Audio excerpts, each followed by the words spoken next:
Welcome back, everybody, to Two Guys and a Stack of Comics. Exciting week, Mike. We actually got a new Marvel trailer and one that's been anticipated for a long time. I think almost a decade ago was the Fantastic disaster from Fox with that awful movie, one of the worst movies ever of comic book films. And so we finally get the MCU, Was it Fantastic Four. worse than the Flash, though? It's close. It's close. I think the Flash still takes the cake because of what it burned, but The way it fan burned on the Fantastic way down. Four. Yeah, Yeah. Fantastic Four on screen. You and I are actually fans of the original, the Owen Gruffer, Jessica Alba, Chris Evans, Those Michael movies Chiklis were ones. great. Those were Um, great fun. but the public perception of those is probably not the best. And even though you and I are fans, we can admit there's missteps in those. We finally get our Marvel trailer.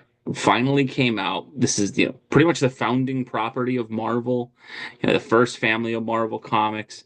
We finally get a run at it. Very interesting that in a year like comic book films really need a boom. We got DC and going Superman and Marvel putting Fantastic Four. So we just thought we'd talk about our thoughts on the trailer and overall what we think about the film's potential, as far as the box office and whether it can be a hit.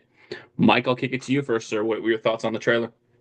Um, I didn't see any Robert Downey Jr. as Doctor Doom, but Yeah, wasn't he supposed to be in it? I'm assuming that's an end credits thing. Oh, so he's not really. So they're going to tee him up in one, and then he'll actually be in two. Yeah, See, it I sounds don't. like it's based on the trailer. Looks like Galactus is our villain for this movie. Number one, our big thing here is I don't like how they're trying to tee up these long, movies because this is not that world anymore.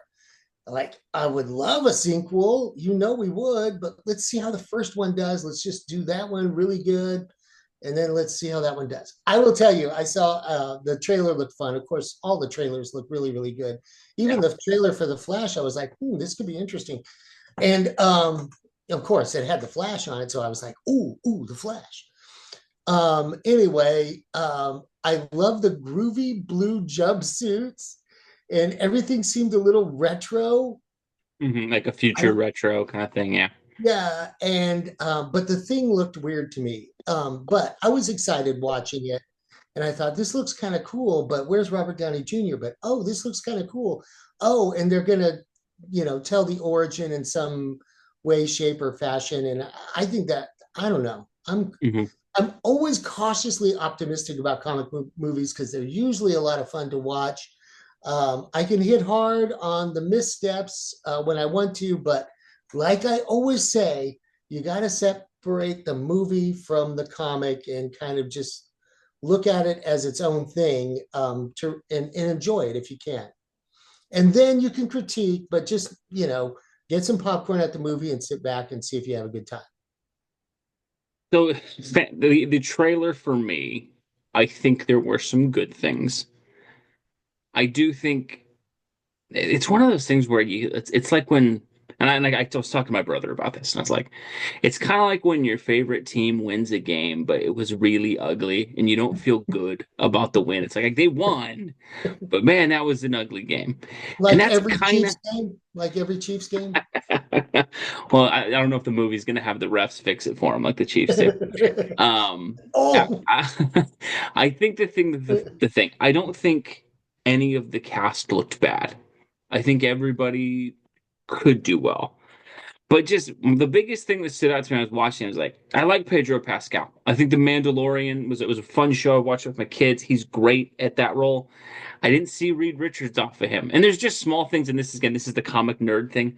Why does Reed Richards have a mustache? Like either go clean shaven or grow a beard. Like it's a real simple, easy thing to do. I thought the actress playing Sue Storm looked pretty accurate for it. They didn't show a lot of Johnny Storm, the actor, but the graphics on the Human Torch look cool, they and I think that did. with that part where he's flying through the city looked really good.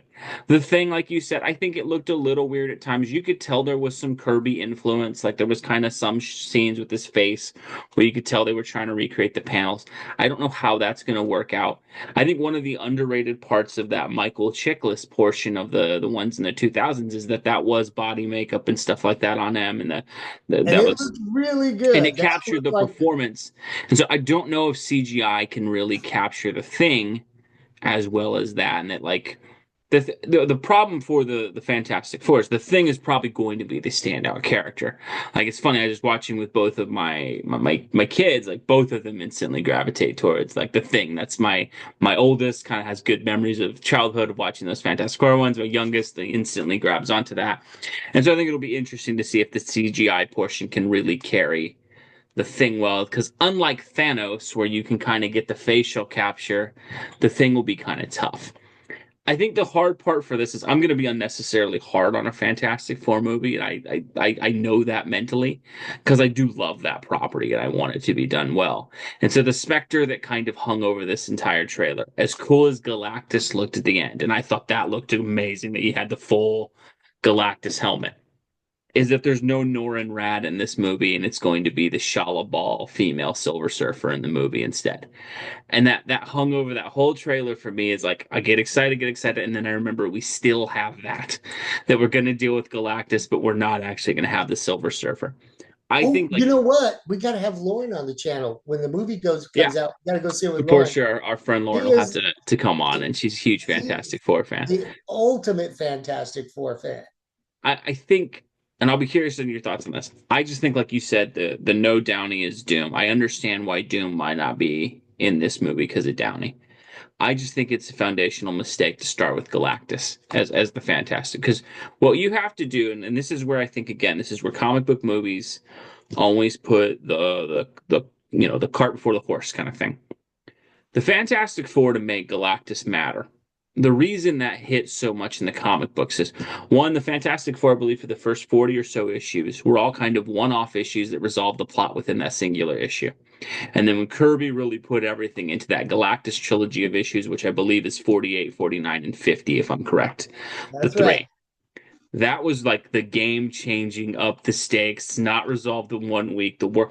And so that was really, man, like peak prime fantastic. You were so, I remember reading those in those old Barnes and Noble collections of like 12 issues at a time. I think Marvel Masterworks when I was really young. And it was like, man, like this is, we're in the end game now kind of feel of that for the Fantastic Yeah. Four. And what was cool is because you'd have 40 something issues of knowing the dynamics of the characters and knowing who everybody was and seeing them win when they actually faced this giant opponent in Galactus, it really felt like the stakes mattered. I think for this movie to lead off with Galactus, it to me it's almost like leading off a Batman movie series with Bane.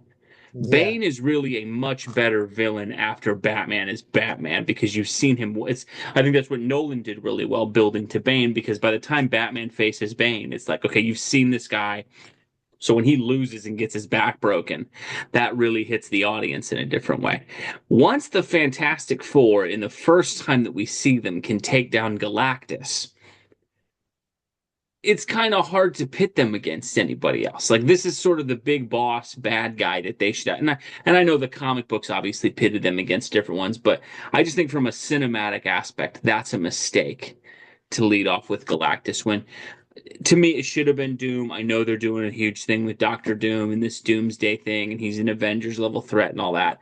I just think, again, like you said, sometimes they save things for the sequel. And it's like, man, no, if you're sitting on a Fantastic Four movie and you need it to be successful, I think most people's first thing when they see a Fantastic Four movie, where's Doctor Doom? Like you're literally one of the best villains in all comic. I don't know. I thought that was a mistake. What do you think about them starting with Galactus, kind of to kick it off? That's what I was saying to begin with. Where's Doctor Doom? Because you've got to have Doom first. He's just such a great character. I mean, even in the 70s, after the Galactus trilogy, Doom would come in and shake up the Fantastic Four and or the Avengers, and it was just yeah, you should have Doom. They need to stand on their own, but of course, this is Hollywood, and movies are movies, and we're armchair quarterbacking this, and we don't pull the strings, and they never listen to us, and they'll do what they'll do, and we'll go to the movies, and there won't be a comic book there, but there'll be be popcorn. and we'll be with our kids, and hopefully Lauren will come out with us to see the Fantastic Four. And we should have a good time. Then we can lament how insignificant Doctor Doom seems in episode 2 after they defeat the Galactus in the first one. It's Well, like, and whatever. Oh my I, God.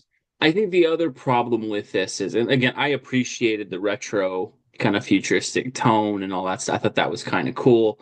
I thought the car designs looked cool. And I Yeah. do think your best chance, I just wish Marvel, this is again where this multiverse crap kills me and these shared cinematic universes kill me, is I really do think doing a 60s set Fantastic Four series would be the best possible way to make those films. I think leaning into that, especially to differentiate from all that Marvel's done.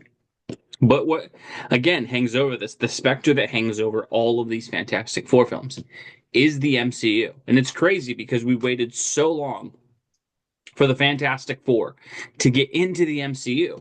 And now I think the MCU is the thing that is single handedly most hurting because, like, we know they're not going to stay in the 60s universe. The next time they show up is going to be against Robert Downey Jr.'s Doctor Doom and like some battle world thing. So probably means this universe. Like, are they going to have the Fantastic Four lose and have to go to a different universe? Like, you just wonder what all that's going to be. And it's the problem, like you said, of we're no longer in the place where this 10 to 12 year storytelling works anymore. It's more, hey, let's execute one thing. And again, maybe they will do that. Maybe Marvel will really have the stones to do this movie and go, let's just do one film, set it in one movie, one time. And then, hey, we'll work on the rest of the details. I just don't think they'll do that. I think it's going to be You can some already sort of tell they're not. You can here's how already it tell they're. connects, and um, Oh it's God. just sad because I think the worst thing for the Fantastic Four, and it's like I said with the trip, everything just feels a hair off. Like everything just feels like the casting is not bad, but like Ben Grimm's voice, it's not a bad Ben Grimm voice, but like it was missing a little bit of the New York accent. It was Yeah. missing a little bit of that gruffness. Again, it's not awful, but it's kind of like, man, like that's quintessentially the thing, right? Johnny Storm is supposed to be one of the most charismatic. That's where Chris Evans was so good at it. Was Johnny Storm supposed to be? I didn't really get, and again, it's a short glance, but it's kind of like I didn't really pick up anything. I'm like, oh, that's Johnny. And I think same thing with Pedro Pascal as Reed Richards, where like this is supposed to be got by a guy you buy as like the most intelligent human being in the world.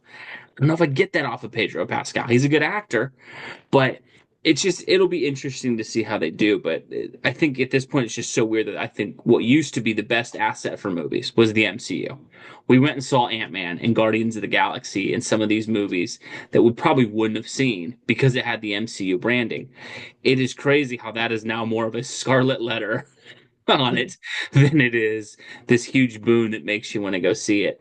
Um, Ultimately, if you had to bank on this, like if you just throw a wild guess out there, do you think this, based on what you saw, do you think it will be successful or do you think it's got problems?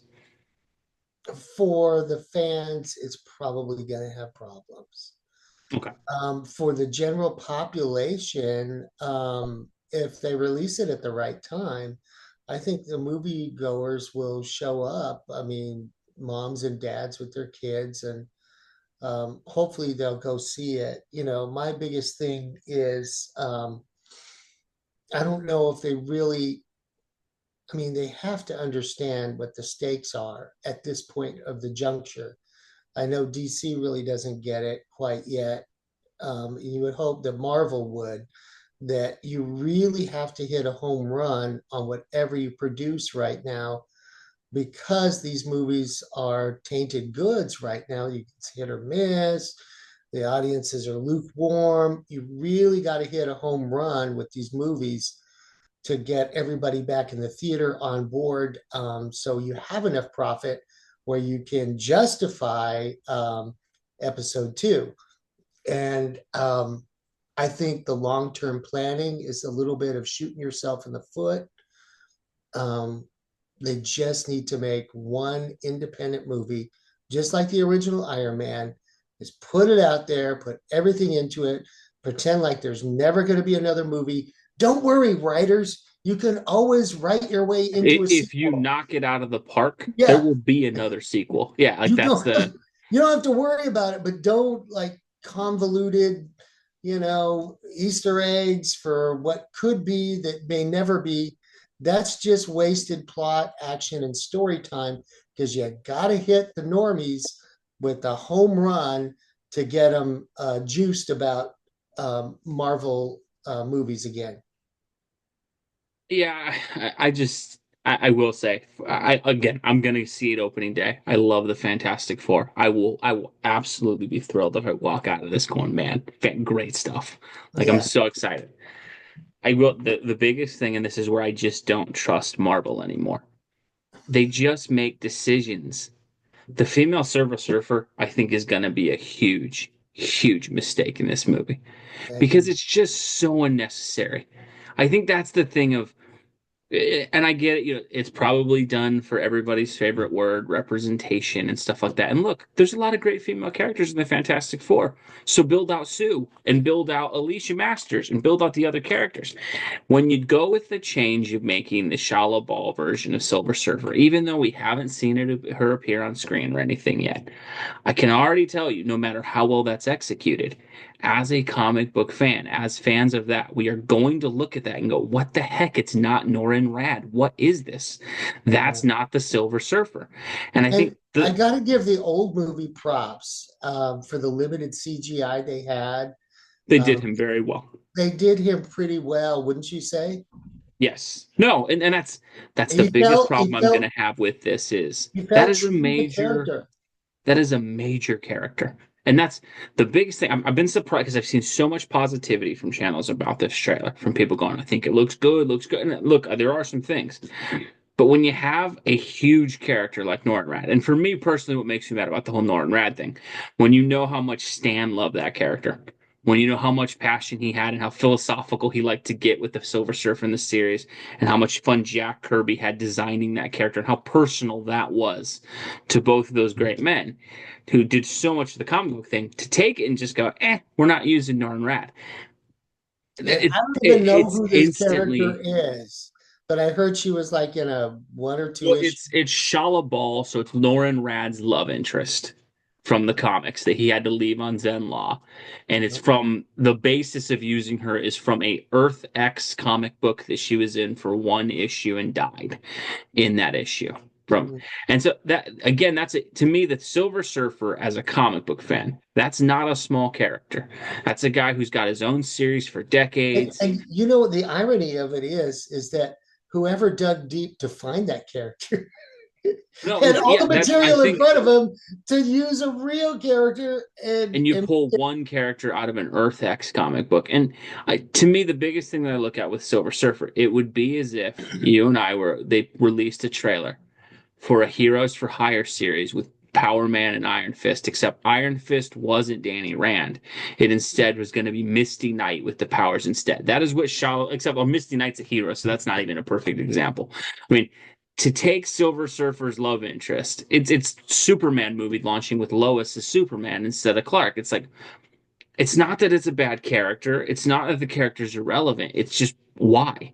And I think that is the thing that Marvel just can't stop doing is these changes that don't add anything. It's kind of and like I think there's a false idea in the back of their heads. Well, Silver Surfer has already been done, so we have to pick somebody new. well, that But movie's 20 years ago, I right? know, but you, of course, you can do Silver Well, Surfer again. by Uh, that whole basis, the Fantastic Four's been done, so we can't do that exactly, again. exactly. And the So whole thing it's is, like, even if you oh, go, you know what, we needed another strong female character in the movie. There is Nova, Frankie Ray, who is a Herald of Galactus, who is a female character that you yeah. could have used, and it wouldn't have stepped on this on the Silver Surfer at all. And I think that's the biggest thing they just it's Marvel did the same thing with the Black Widow movie, where they just decided, Oh hey, yeah. Taskmaster, this really cool villain from the comics, we're gonna turn it into the daughter of the villain, and it's a brain controlled villain. It's been mind controlled, and it's like, why? Who is this for? And that's the thing is they keep doing these decisions like this. And I think you and I have always talked about this. One of the reasons the MCU did so well, and one of the reasons anything does well, is you make a film that pleases the fans of your material. They go out and enthusiastically spread the word, and that energy and that excitement spreads to the normal folks who go, man, they're saying this is amazing. We got to go check it out. And that's what happened with stuff like Batman and The Dark Knight and Iron Man and the MCU. Why it blew up is you had these group of comic book fans, all those nerds, saw these movies and we over enthusiastically like this is amazing, and it built enthusiasm for it and turned it into this blockbuster franchise. That's the biggest thing that hangs over this Fantastic Four film for me is no matter how good the trailer looks, no matter how cool the stuff looks, I'm like, if you're doing the Norrin Rad thing wrong, what else are you going to change in this? And that's like, is this going to be one of those Reed's not really the leader? And we decided in this universe, Sue Storm is the 100% leader of the team instead of Reed or whatever. And again, you could do a story where Sue's in charge of the team. That's happened. But is it going to be because that's the best story wise? Or did you just do it to do it because, hey, we wanted. I think that's going to hang over the film. Again, we'll go see it. I'm excited. It's probably digging way too deep into a trailer, but whenever it's one of these ones I really like, I think it's interesting. Let us know what you guys think below. Go ahead, we're, Mike. we're suffering from post-traumatic Marvel MCU syndrome, and everything is like, it's probably not going to be good, but it might be. I'm always optimistically, I'm Cautiously optimistic. cautiously optimistic about a superhero movie because we have a lot of fun. We go out with our friends and we have popcorn, and then there's endless debate after the movie, so it's always a lot of fun. So, but maybe it's good. I'll just say maybe it's going to be great. I hope so. Yeah, it's so weird that in the year that we're getting a Captain America movie with the Hulk in it, and it's not Captain America or the Hulk, and then we're gonna get a Fantastic Four movie with the Silver Surfer, and it's not the And it's Silver not the Surfer. Silver Surfer. I'm like, okay, I don't And we know. were promised We Doctor. also have a Thunderbolts movie that doesn't really feature any of the primary Thunderbolts characters.